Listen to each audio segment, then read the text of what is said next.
नमस्कार दर्शक बंधु, आज आपण मैंने देखा पाइबे ओढ़न सीरियल रे एक जबरदस्त सीन। मानसी को भिड़ी भिड़ी आनी ज्योति समस्त सामने धड़ा ओढ़णी बाहर करदे कहीं मानसी पवन भूत होगी समस्त को डराउला। तापर यही समय मोहिनी बहुत जोर आश्चर्य कहे ता माने तू हूँ से भूत।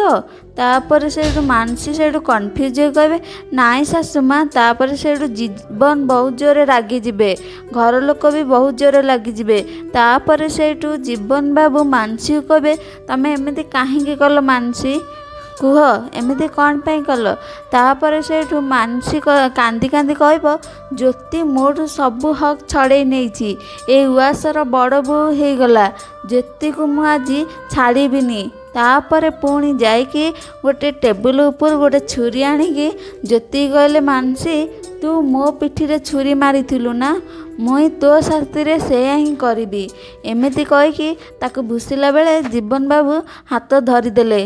तापर मानसी को बहुत जोर गोटे चापड़ा बसैले।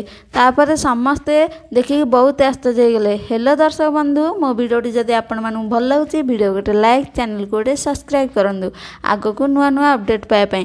आपण मानू कौन लगुच मानसी कौन चापुड़ा खाइला पर सुधुरी जीव ना आहुरी प्रतिशोध षड्यंत्र करियो? ताहले मते कमेंट बॉक्स रे निश्चय लिखि जणाए। जय जगन्नाथ।